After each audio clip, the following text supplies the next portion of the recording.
All right. Well, good afternoon to those of you on the west coast of the United States. It's a little bit later evening for those on the East Coast. Um, this is the Pro Life Thinking Podcast. I'm your host, Clinton Wilcox, and I have a guest with me today. Nathan is traveling, and so he's not able to join me, but I've asked Chris Christiansen to join me. He's the guy that we reviewed his debate last week between him and Valerie Tarico. So, Chris, why don't you go ahead and introduce yourself and tell us all a little bit about yourself? Okay, yeah. So my name is Chris from Canada. I'm about 35 years old. I've been married to my wife Amy for about 3 years, and I have a BA in youth leadership, master's in apologetics, and I've recently, maybe in the last couple of years at least, really started looking into the pro-life side of apologetics and eating up as much as I can of books by Stephanie Gray, Francis Beckwith, Randy Alcorn, just trying to learn all that I can, because I've always believed that abortion was a great moral evil that needed to be stopped, and want to do my part to fight it. So, yeah, well, you'll fit in just fine here. That's Nathan and myself too are really passionate about the abortion issue, and especially when it comes to educating. So we're glad to have you join us today. yeah, thanks for inviting me. Yeah, no problem. So Chris and I are going to analyze a YouTube video that's called "A Politically Neutral Take on When Human Life Begins," and it's by someone named Ryan Chapman. This video was actually posted in a pro-life group that I'm a part of, and they were kind of wondering on what people's thoughts are, and I was thinking, well, it might actually make a good topic for a podcast episode. So from what I can tell, the video itself is just trying to present the facts of human development in a way that doesn't have any sort of bias behind it, and that's admirable, of course. But before we actually start with the video, I just kind of wanted to say a couple of things real quick. That the purpose of the video is to talk about when science says that human life begins, and whether or not there's a scientific consensus, and presented in an unbiased way. He'll begin talking about how he did a Google search for it, found some pro-choice videos or articles on it, and they had their own ideas, but they were presenting it in a biased way. Then he found some pro-life ones, and they presented it in a biased way. And so he wanted to just present a completely unbiased take on this issue. And so the thing I wanted to just briefly mention before we start in the video is that bias is not necessarily a bad thing, or it doesn't necessarily make someone's views unreliable. Now, it can. Someone, of course, can be extremely biased toward one thing, and so that totally taints their ability to look at an issue objectively. That's certainly an issue.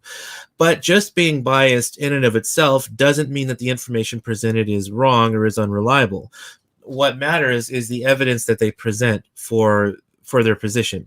So if someone is pro-life and is saying, oh, here's the facts of embryology, and we all know it's wrong to kill human beings, so therefore abortion is immoral. Well, they're making two kinds of claims here. They're making the scientific claim, and then they're making the moral claim. But just because they're drawing a moral conclusion from the scientific facts doesn't necessarily mean that their scientific information is unreliable. In fact, it could very well be that they're drawing correct moral conclusions from the scientific evidence as it is. So I just wanted to say that real quick before we actually dive into the video itself. Okay, so I'm going to go and share the screen here. Oh, there we are. Okay, so Chris, I'm going to go ahead and play the video. If there's something you want to stop about and talk about it, just let me know. You can just say stop or whatever. Okay. Otherwise, if there's something I want to talk about, I'll go ahead and pause it. Okay, so here is the video, A Politically Neutral Take on When Human Life Begins. According to science, when does human life begin? So I Googled that question the other day, and the results I saw were, to me, more biased than what I was expecting. A lot of the results were from the media. A lot of that media I'm pretty comfortable calling liberal. And it seemed like they were convoluting the question. It's like they were mystifying it. They were making it seem like there was no scientific consensus. And it's such a difficult question to ask that maybe we just shouldn't even ask it, and maybe we'll never know the answer. So that was one end of the spectrum. And then the other end, the media on the right, a lot of which is religious media, they were eager to use the science and used it well, as far as I can tell, to a point, but then they seemed really eager to draw implications from it and pretended that those implications came directly from the science. In ways, this is the one point that caught my attention. Okay. I found myself wishing, after listening to the whole thing, that he had actually given some of these examples of some of the implications that he saw people drawing that he didn't think were that great or solid. Right. Yeah, he's so vague about it. I'm kind of left wondering what he found so questionable in the first place. It doesn't really give much of a starting point to see whether he's fairly considered it or not. Yeah, that's true. He does say that the pro-life sites he found seem to be using the science well. So obviously, the fact that they were presenting it in a way that he thought was biased toward the pro-life view wasn't tainting their view of the science, like it was the pro-choice sites that he found, which were trying to claim that there was no scientific consensus on when human life begins. And of course, we know that that's just a bogus claim. Scientists discovered in the mid-1800s that human life begins at fertilization. And Steve Jacobs, who is, I believe, is a pro-life sociologist, but he sent out questionnaires to thousands of biologists and asking them essentially when human life begins. And 96% of them all said human life begins at fertilization. So there absolutely is a scientific consensus. There may not be a 100% consensus across the board, but regarding embryological texts, there's a consensus, and regarding the vast majority of biologists, there's a consensus also. So yeah, so I would say that in this case, the pro-choice bias is not comparable to the pro-life bias, because the pro-life bias, the pro-life sites were representing the science correctly. It was just the moral implications they were drawing it that Ryan here feels what wasn't a good application of the science. Okay, we'll go ahead and continue on. He didn't seem honest. It seemed like a stretch. So looking at that inspired me to try to make a politically neutral answer to the question. And so this is my attempt at it. So again, I'm only asking this question from a purely scientific point of view, not from a philosophical point of view. And the only information I'm using was written directly by scientists, either in peer-reviewed academic journals or in textbooks. So science is obviously a broad discipline. So a good first step, I think, is to narrow down the pool of scientists that we're looking at to the pool of people that are the most specialized in what the question is asking. So if the question is, when does life begin? And we're asking from a biological standpoint, then I think the field that's best suited to answer the question is embryology. Embryologists study prenatal development. So that'd be sex cells, fertilization, and the development of the embryo and the fetus. So they're specifically narrowed into what we're looking at here. Okay, so now with all that in mind, this is what a prominent embryologist has to say about the question. Virtually every human embryologist and every major textbook of human embryology states that fertilization marks the beginning of life of the new individual human being. So that was from an academic journal. Let's just not take him on his word for it, though. So here's a few more quotes, this time from textbooks. Human development begins at fertilization, when a male gamete or sperm unites with a female gamete or oocyte to form a single cell, a zygote. This highly specialized totipotent, which means it can develop into things, cell marked the beginning of each of us as a unique individual. And here's another one. Although life is a continuous process, fertilization is a critical landmark because, under ordinary circumstances, a new genetically distinct human organism is thereby formed. Here's one more. Almost all higher animals, this includes humans, start their lives from a single cell, the fertilized ovum. The time of fertilization represents the starting point in the life history or ontogeny of the individual. So there's pretty strong consensus among embryologists. Human life begins at fertilization. If anyone wants to follow up on that, I have sources down in the description. Okay, so here's where I'll go ahead and pause for a moment. Obviously, the information that he presented was very good. He presented it from academic journals and from embryology textbooks, which is great. Pro-life people use the same sources. And in fact, I have a page saved in Google Docs that has a long list of quotes by embryologists that I occasionally pull out. The one by Keith L. Moore, Antivi and Perceau, and then the one by Fabiola Mueller and Aurelian Mueller is another one that I use fairly frequently. And so so you'll find these from pro-life organizations and sites too. So we all agree on the scientific aspect here. And it's a good thing to point out too that we don't want to confuse the biological and philosophical question. When we talk about human life, we want to make sure that we're specifically talking of biological human life, because often even in the academic literature, sometimes people will use the term human being to mean person. But that's confusing, because if you're talking about a human being, it seems the more what's the word I'm looking for? The more, I guess, straightforward thing that you would take away from that would be the biological aspect. So I think that people in this discussion on all sides could do a lot better in actually just making sure you use the correct terms. When you say a human being, mean biological human being, and when you use the term person, that's more the philosophical rights-bearing entity kind of thing.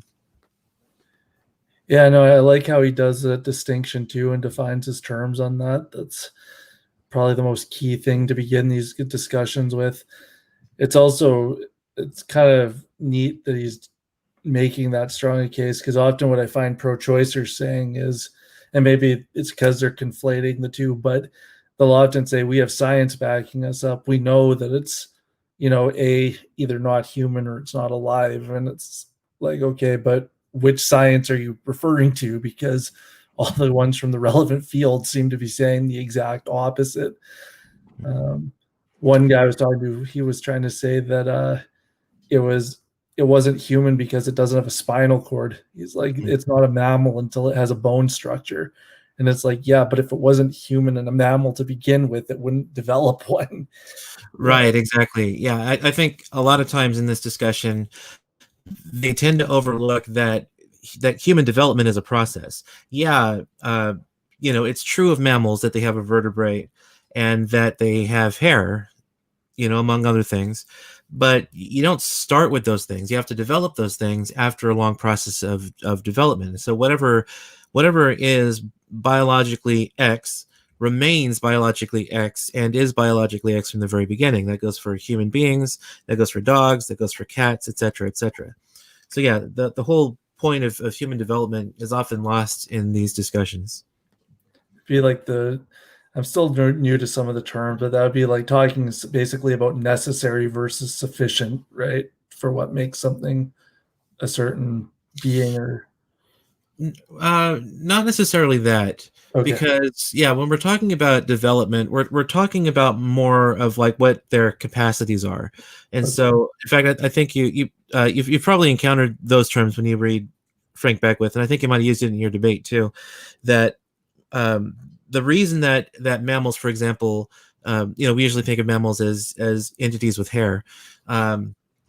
And so, so we wouldn't necessarily frame it in terms of necessary and sufficient conditions. We would just term it in terms of the fact that they have the inherent capacity to develop these things. And so, for example, human beings are the kinds of things which are also rational. And so I wouldn't say it's a sufficient condition to be rational if you're a human being, because there might be other entities which are rational as well, but would not be human.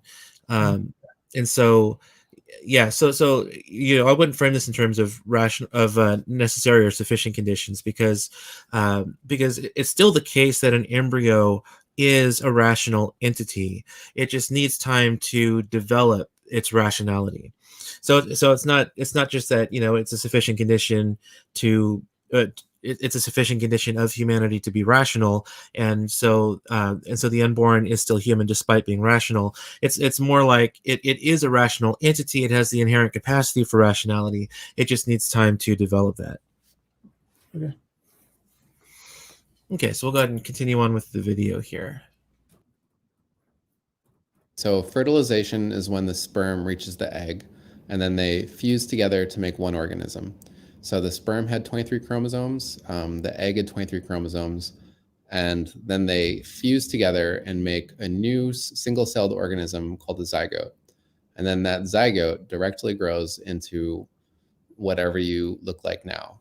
So you might ask how a single-celled organism can be a human. And that's fair. It does seem weird. But they would answer that it can't be anything but a human. It's a genetically distinct single cell made from a human sperm and a human egg that has two options. Either it dies or it just continues to develop into what we're used to seeing as a human. So it can't be anything but human. It's just the first point on human development. And two, if you want to call a zygote a human being, it needs to be an organism. So in order for it to be biologically classified as an organism, it needs to have a certain complexity, it needs to have interdependent functions, and it needs to be independent. So like a cell in your cheek isn't independent, it's part of the bigger you. You can't remove a cell in your cheek and call it a human being. It's just a piece of a human being. But a zygote is independent. A zygote might be inside another person. In most cases, it would be in their fallopian tubes. But it's its own distinct thing. It's just in an environment of another person. So that's the gist of it. So like if you span out your history and, right now you're somewhere in the middle, maybe you're in the middle of your life, we'll say. At the end is where you die. And at the beginning of your life, the beginning of your history, you were this zygote, and you were just a single-celled organism that had a continuous history all the way up until when you died. And it makes sense. Of course, we all started from one cell, biologically speaking. So it seems obvious. I think the part that gets counterintuitive is calling it a human being. But that's the insight that embryologists gave us. They looked into the genetic makeup of the single cell, and they looked at the behavior of it. And the consensus among them is that, yes, this single cell is a human being. Okay. So yeah, so here he was talking about a few things which, which kind of differentiate between the embryo and the adult that it later becomes. And it can appear, a little unintuitive to some people that the single-celled zygote could be a human being. But as he was talking about, there is a continuous biological development from the embryo into the adult that it will become. And so that biological connectedness means that it's the same, at least scientifically speaking, it's the same entity, the same organism through all points. And so at each point along its development, it is and it remains a human being. Yeah, I think that counterintuitive part, felt like that's what kind of came up in the debate that I did with Valerie too, where she said, if you're going to say that, it was more, I think, during the dialogue that she said it, but she's like, if you're going to say that I have the same moral value as a first stage embryo, then we can't even have this conversation. And it's like, well, I'm basing it on the fact that it's I'm not saying that you have the embryo maybe has the same family responsibilities, the same job, the things that make you, but I'm saying that you all share that same thing, that you're a human in a certain stage of development. And it doesn't matter how counterintuitive it is, it's just a fact of that. Yeah, in fact, one of the charges that a pro-choice person will sometimes level at a pro-life person is that our position is just based on, well, often they'll throw out religion, but if it's not religion, they'll say that our position, our pro-life position, is just an emotional appeal. but that's a funny claim though, because the reason they reject it being wrong to kill embryos is because they feel nothing emotionally for that embryo. And so we are pro-life despite the fact that we have no emotional connection to that embryo. When I see a single cell or a zygote, or whatever, an embryo at the blastocyst stage or whatever, I feel no emotional attachment toward it. I don't humanize it because, I don't, or not necessarily humanize, anthropomorphize is really, I guess, the better word for it. Like, I don't anthropomorphize it by thinking of it in terms of things that it is not. I do humanize it because it's a human being, but it's a human being at one of its earliest stages of development. And so even though it doesn't look like us, it does look exactly like a human should at that stage in its development. So our position is based entirely on science. If it's true that human life begins at fertilization, and it is, then it's true that it's a human being from fertilization. That's just science. If you disagree with that, then you're opposing science. That's not our opinion. It's what scientists have discovered. So you can't really win sometimes in these. Either you're not emotional enough or empathetic enough, or you're too emotional and empathetic. I think it's just whatever suits their arguments sometimes. yeah. I mean, depending on the pro-choice person you talk to, that can often be the case too, that they'll just throw out anything to save their position because, as has been stated by some pro-choice people, I want to say it was Naomi Wolf, a pro-choice feminist, or it might have been someone else, but one of those pro-choice feminists essentially said, if you're going to have the discussion about human life and whether the embryo is human or not, they're just not going to win against the pro-life people. So they have to focus on other things, saying that we have just an emotional attachment to the embryo, saying that our arguments are just religious in nature, saying that we just hate women and want to control their sex lives, etc., etc. They can't win if we keep it focused on what the unborn is. And so that's why pro-life people like Scott Klusendorf will be so adamant about keep the conversation focused on what the unborn is, because not only is that the main question, but it's also the point of discussion that pro-choice people just can't beat us on. Okay, go ahead and continue here with the video.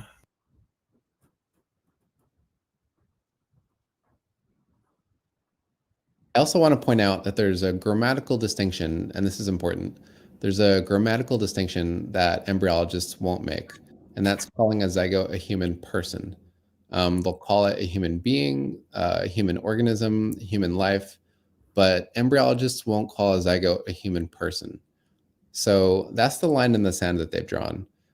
And I think in the context of this conversation, human person means that a zygote would have the same considerations as a born human. So the same social, civil, legal rights. So this is a quote from a professor of healthcare ethics. As far as human life per se, it is for the most part uncontroversial among the scientific and philosophical community that life begins at the moment when the genetic information contained in the sperm and ovum combine to form a genetically unique cell.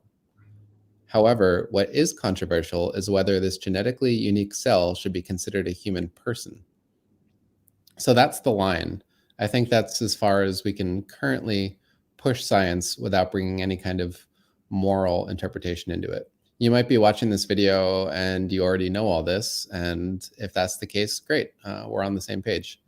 But the point of this video is to bring, hopefully, more people onto the same page. So maybe someday we can push that line further along. So I'm not here to tell you what to think about it, but I do think we should all be on board with the basic facts. And I think we especially shouldn't be in denial of them or ignoring them because it's politically convenient, because I think that holds us all back. I also think we shouldn't use the facts to say things that they don't. So for example, if you went back and looked at the quotes I said earlier in the video, and then you use that quote to say that science is telling you that, killing a zygote is murder, I think that's using science to reach conclusions that the science itself doesn't say. Okay, so yeah. So, a lot to agree with here in this video. He presents the scientific facts of embryology well, and he wants to really get it across that we shouldn't combine the scientific and philosophical question. And I agree with that. When I do presentations for pro-life groups, one of the things I emphasize is keeping the scientific discussion and the philosophical discussion separate. It's it's uncontroversial scientifically that human life begins at fertilization. A lot of pro-choice people won't agree with this because they want to essentially eat their cake and have it too. They want to be able to say that we should protect human life at all stages and also keep their pro-choice stance because they don't want to protect human life before it's born. So they don't want to come across as monstrous because they want people to think that they care about all human life, but they don't want to consider the unborn human life. And so that's where we get into the human philosophy distinction, whereas pro-choice people will often just deny the biological humanity of the unborn, and many of them don't. Many of them are honest about the science where human life begins at fertilization, but many will still deny it. And so that's really where the academic discussion is. In academia, among philosophers, the question of when human life begins is not at issue. Everyone concedes that human life begins at fertilization. Where the discussion is, and as Ryan here indicated, it's where you draw the line at personhood. And so the reason that embryologists will say, yeah, human life begins at fertilization, but still support doing abortions, is because they don't think that it's a person or something that we ought to protect in law. So that's why we have to kind of keep the two separate. And so when Ryan here talks about pro-life people who try to say that the science shows that abortion is murder, that just might be an uncharitable reading of these pro-life people, because we get the science right. And so if the pro-life person has a prior commitment to their pro-life views that killing human life intentionally and without strong justification is murder, then to them, that person, he will think that science shows that abortion is murder. So in this case, I think it's just a case of the pro-life person not being careful enough with his speech. So, and I'm all for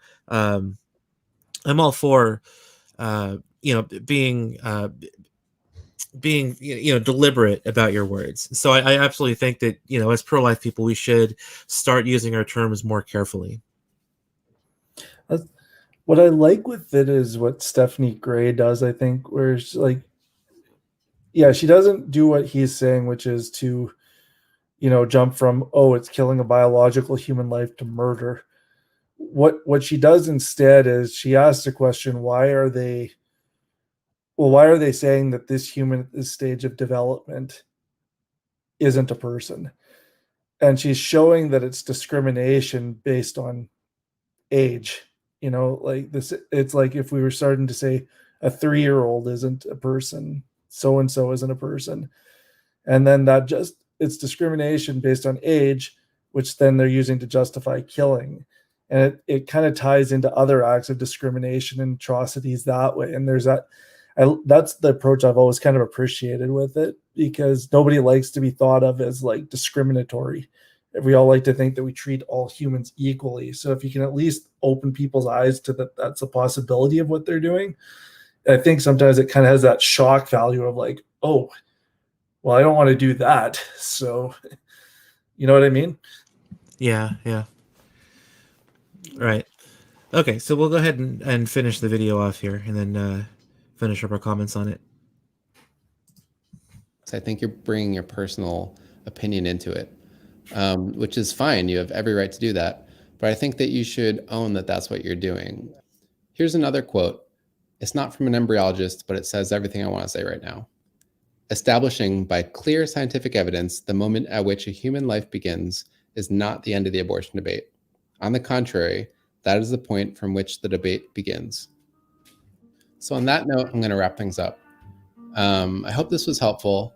If you liked the video and you want to show your appreciation, any likes, comments, subscribes, any interaction with the video goes a long way towards getting it. Okay, and I will post a link to the video in the show notes too. All right, and I'm going to go ahead and stop sharing the screen because that was the end of the video. All right, so any last thoughts on the video before we move on?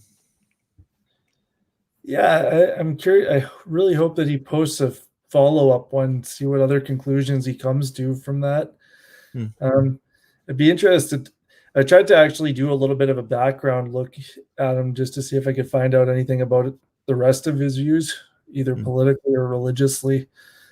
he seems like he trusts science a lot. That doesn't necessarily mean anything. But I'd just be interested to see what his ideas of what constitutes a person are already, and whether what he's found out has changed that, or if it still kind of confirms what he's already thought so far. So yeah. All right. Well, I think I've pretty much said all I want to say on it. So yeah, again, I'll post that video in the show notes in case someone wants to go watch it in its entirety. But it's only about 8 minutes and 15 seconds long, and so we basically played it in its entirety minus the spiel at the end. Which if you want to go show them some appreciation for for the video, you can go do that. But yeah. So we have one more topic we wanted to discuss, and this is one that was kind of on Chris's mind. So I'll go ahead and let you take the lead on this next discussion, Chris. So, yeah, I've discussed abortion both in formal debates and just in personal conversations with friends of mine, and I find that at the popular level, one of the objections that comes up is, what about the times where God's killed babies, children, innocents in the Bible?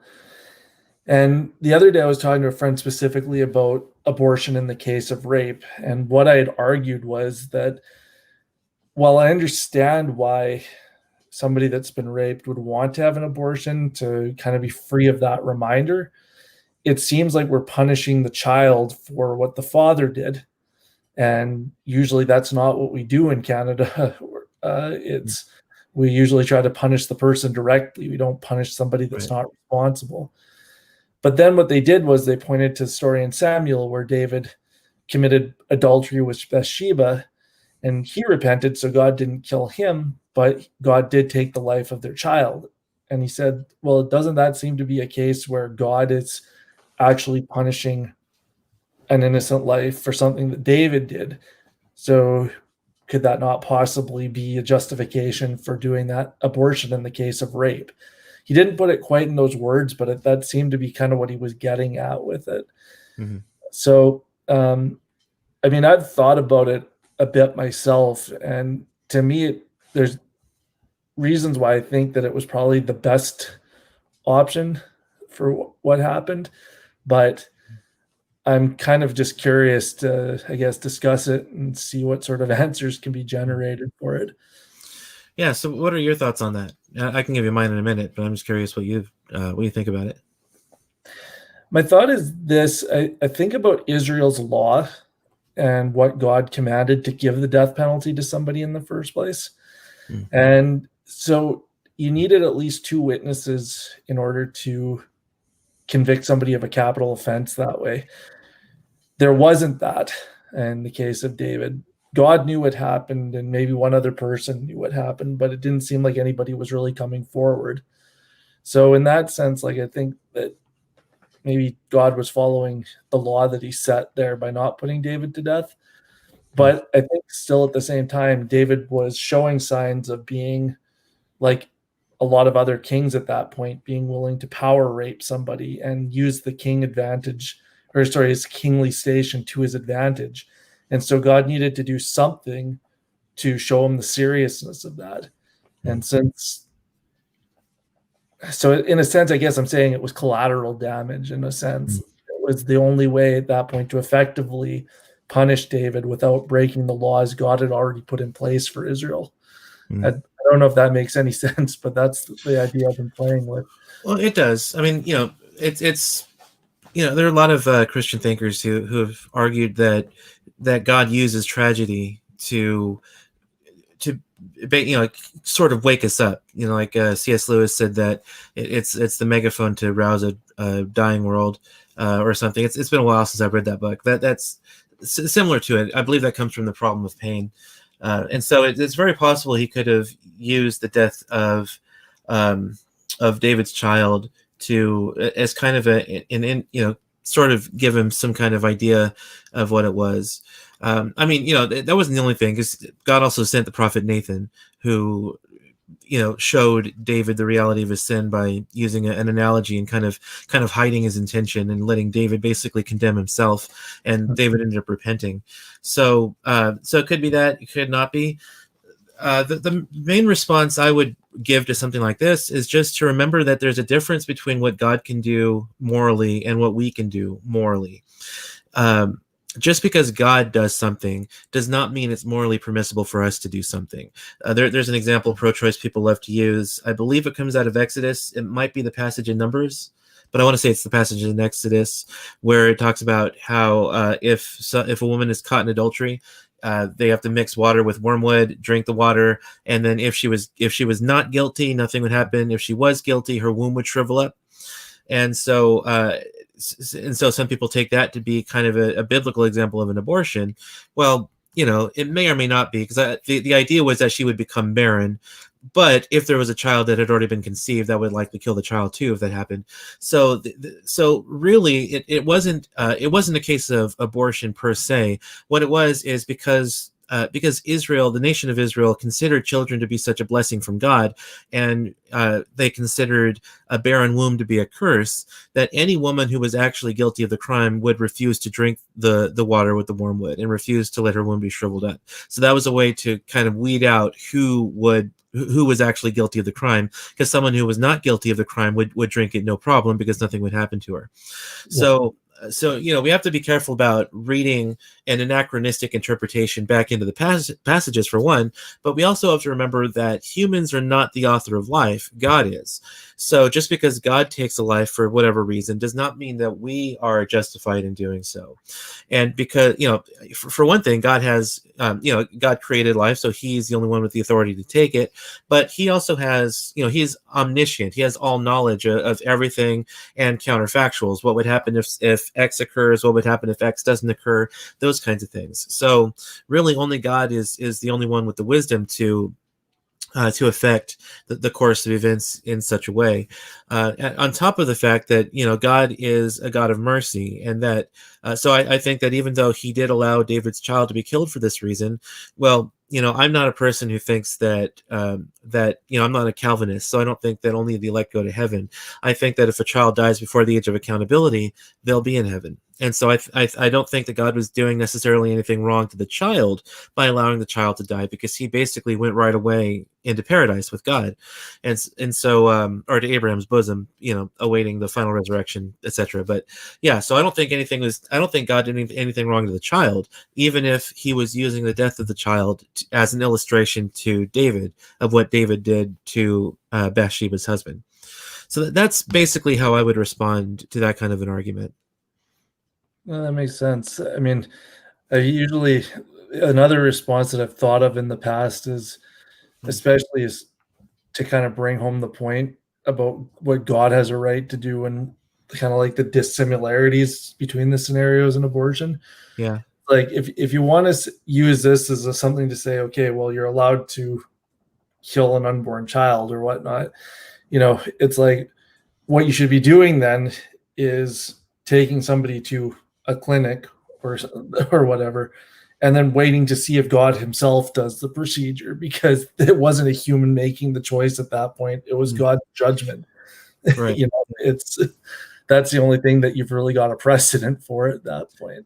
Right. Exactly. Yeah. And so, and God could do it anywhere. So you wouldn't even need to take it to the clinic. So, right. But yeah, and so God is a God of mercy, and He wants Christians to have mercy also, which includes of children. And so I've discussed the question of rape elsewhere on the podcast, so I'm not going to go too much into it right now. But that includes a child who was conceived in rape, and that and that includes the woman who was raped too, because she's been through a very traumatic situation. But as even Warren Hearn, who wrote one of the leading textbooks on abortion practice, has said in his book, a woman who's been raped is not going to be served in the abortion clinic. Now, he thinks an abortion should still be done, but that's obviously not going to remove the trauma of the rape. She needs to be referred for proper counseling. So if we allow her an abortion, she's just compounding one act of violence on top of another. And in many cases, it might even affect her. It might even affect her more more deeply than it would have otherwise, because now, the rape wasn't her fault. It wasn't, she didn't bring it upon herself, but she did consent to having the abortion. So the abortion that she chooses might even be more difficult to cope with than the rape. And we do have women who've been raped who've come forward and talked about it, to show that there might be some precedent for that as well. Yeah, and it's interesting because pro-choicers, I've often found, in some of their more candid moments, will talk about how tough abortion is on women. Some of them will even admit that it can have psychological trauma, physical trauma. They'll say things like, we should cut down on the amount of abortions. But it's like, all I can think of in that case is your whole point leading up to this was we're stopping them from going through physical harm. We're stopping them from psychological harm. But now you're saying we're actually encouraging to do something that could also potentially. So what's the upswing of this procedure if we're risking the same thing that we're supposed to be saving them from? Right. And on top of that, we're guaranteeing killing a human life in the process. That seems to be the one thing guaranteed. So, yeah. Right. So, yeah, it's a tricky subject, but it's keeping it calm is the thing that it's usually the hardest part. Yeah, it can be a very contentious discussion, which can lead to, a lot of hurt feelings, name calling, things like that. It's pretty difficult to have a calm, collected discussion on this issue. I remember you saying that you were really impressed with how civil Valerie was, and I'd read some of her articles too, and I was fully going in there expecting to just be getting wailed on verbally. Yeah, I've responded to a number of her articles on various blogs, mostly on the Life Training Institute blog, but also on the Secular Pro-Life blog. I've probably responded once or twice to her, and yeah, she was a lot more cordial in the debate than she usually is in her articles, so that's why it was so surprising to me. She even, it's not on the recording, but she even took an interest because I was doing my master's thesis at the time that we were doing the debate. Yeah. And she even gave me a congratulations once I told her about the mark that I got and stuff. So we've actually maintained a fairly cordial, not close relationship, but, we at least friendly with each other despite the really sharp disagreement. So it's possible. Right. Yeah, so that's probably why it's better to do discussions like this than to do them over, writing articles. Because even myself, it's easy to fall prey to forgetting that there's an actual person that you're responding to, and so in an attempt to be forceful toward the idea, you might end up being unkind toward the person as well. And there's a big danger of that if you're not actually having to look them in the eyes like you do on a discussion like this. So I think having a debate like you did, it's probably a better way to go than just responding over articles. Yeah, appropriately, it humanizes the other person that you're debating. Right, yeah. And as pro-life people, we never want to forget that the person that we're talking to is also a human being. Yeah, exactly. You can't argue that everybody has value that's worth respecting if we don't show that even to the people we disagree with. So yeah, exactly. Plus, there's that whole pesky thing about loving everyone. Jesus commanding that and stuff. It's really yeah, got to love our neighbor and got to love our enemies too. Exactly. Yeah, no, it's it's very easy to want to strike back, especially with how pro-lifers are kind of shown in the media too, or like when I hear how people, say that we don't care about the single mothers, or or they say you're only pro-birth, you don't care about what happens after.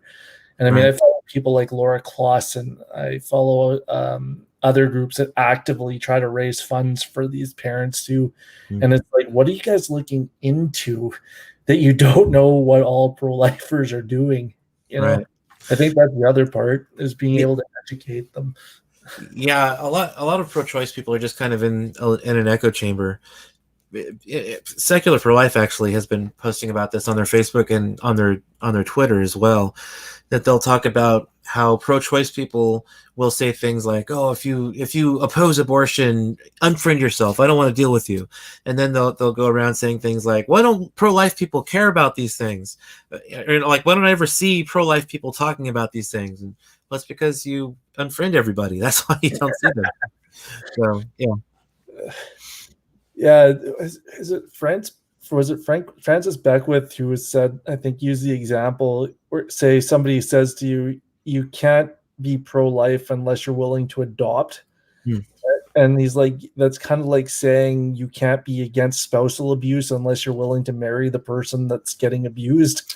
Right. Yeah, and as we're seeing with the possible nomination of Amy Coney Barrett to the Supreme Court, even adopting children isn't good enough, because they'll find some way to denigrate you for even if you do adopt children.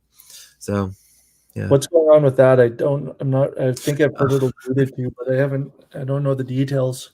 You haven't been following it? No. Yeah, so you probably heard that Ruth Bader Ginsburg recently died, right? I did hear that, yes. Yeah, so there was a vacancy in the Supreme Court, and since President Trump is still president, he has the constitutional right to nominate a new Supreme Court justice. So he had a short list of people that he was going to nominate, and Amy Coney Barrett basically rose to the top. And she's Catholic, and she has 7 children, two of which she's adopted, and one of her natural children is a special needs child.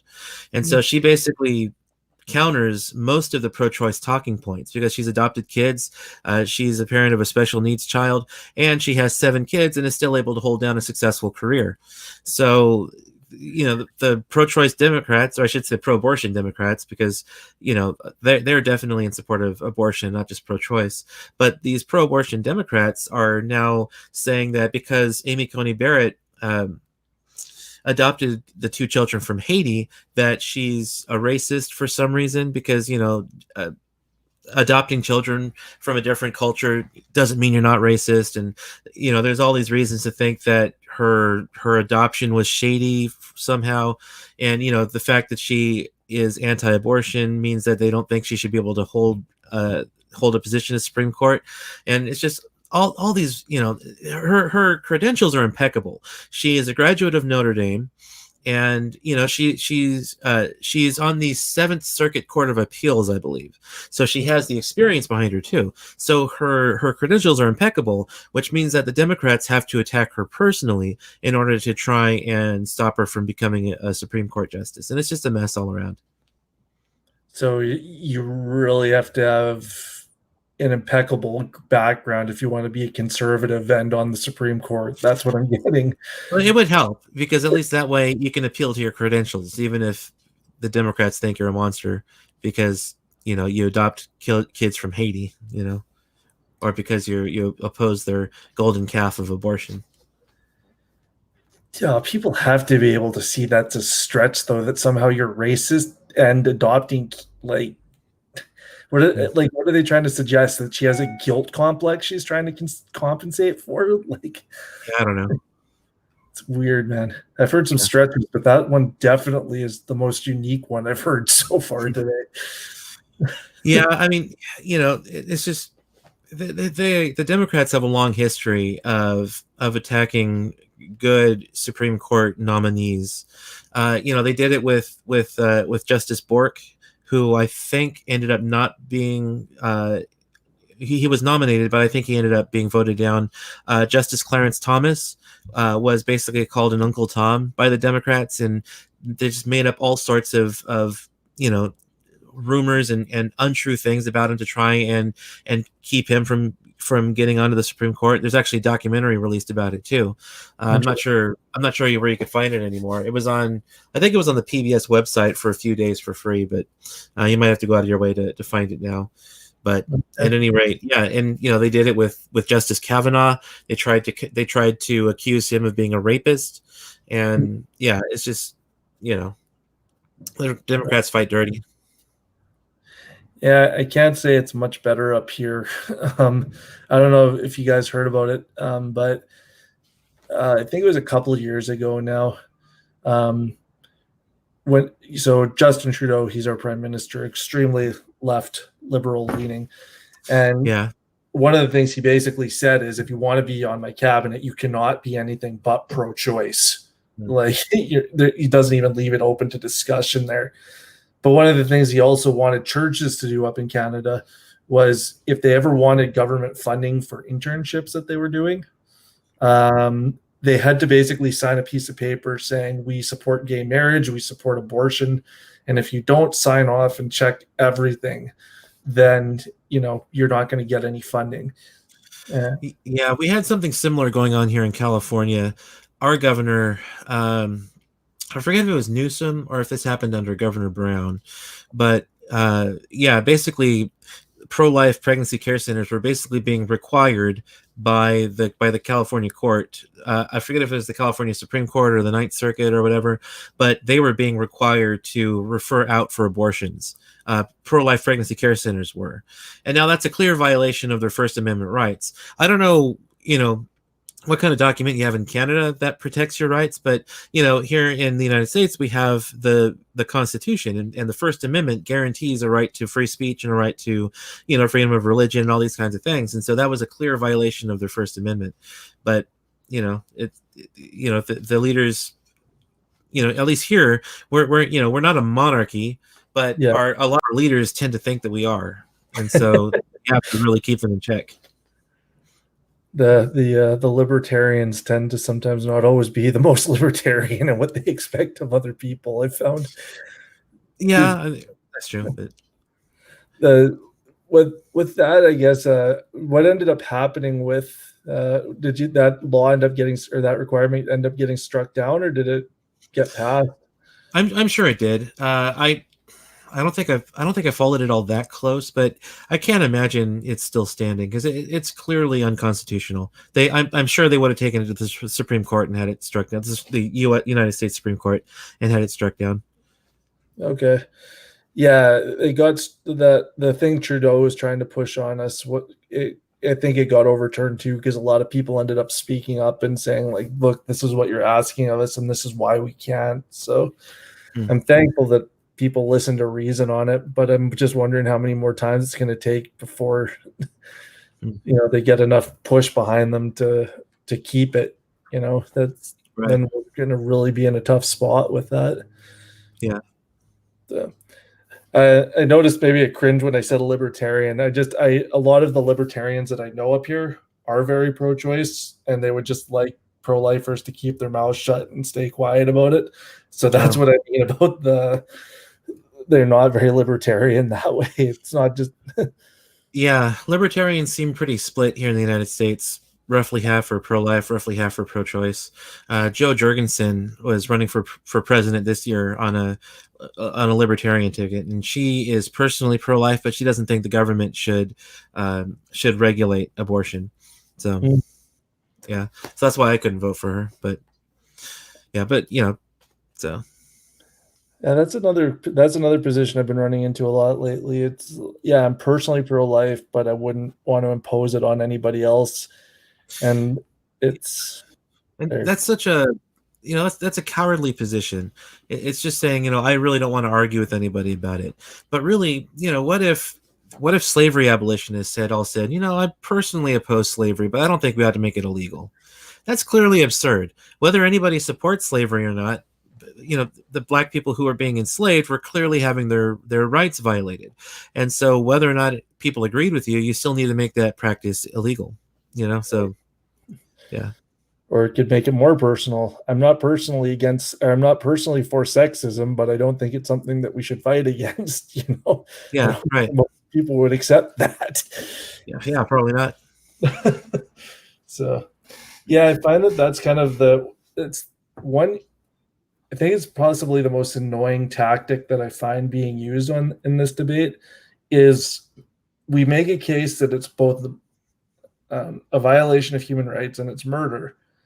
But then in the response, it somehow gets shifted to being just a matter of personal preference. And it's right.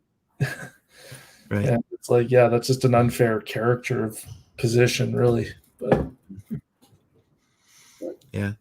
Okay, well, we're pretty close to going on an hour here, so I'm going to go ahead and close this out because I think the conversation is, the two topics we had to discuss are pretty much have run their course, and so once I end the broadcast, we could continue to continue chatting, but I'm just going to go ahead and close this down for the official podcast here. Yeah, so. Well, before we do close, though, where can people find you online? Do you have an online presence? I mean, most of my presence is Facebook, Chris Christiansen. You can find me on there. I can put my email on the group on the chat too if people want to reach me there. It's defenseofeden@gmail.com. So any questions you have, or if you ever want to talk about anything that I've mentioned here, feel free to message me there. I'm on Twitter, I guess, @apologetic_tweet. So those are the three main things. Yeah. All right. Well, thank you again for coming on the podcast and filling in for Nathan this week. Yeah, no problem. Thanks again for having me. Yeah, if you enjoyed the podcast, obviously you're watching us here on YouTube, but I will be extracting the audio from this video and putting it on our audio podcast as well. If you appreciate this podcast, please share it around social media. You can find us on iTunes or blogtalkradio.com/prolifethinking. Feel free to give us a rating, especially on iTunes, because we were vote bombed recently by pro-choice people. So help us bring our rating back up. And once again, it's been a while since I've done a podcast. I'm blanking on how to close it out. So, and again, if you think the content that we bring here is beneficial and you are able to afford it, we would ask that you, if you can, help to support the podcast and my work as a pro-life advocate. As Greg Cunningham of Center for Bioethical Reform says, there are more people working full-time to kill unborn babies than there are people working full-time to save them. So if you can afford it and you're able to give, you can go to the Life Training Institute website, prolifetraining.com, and you can go click on donate on the menu on the top. It's and be sure to put my name in the notes section, and then they'll put it into my account.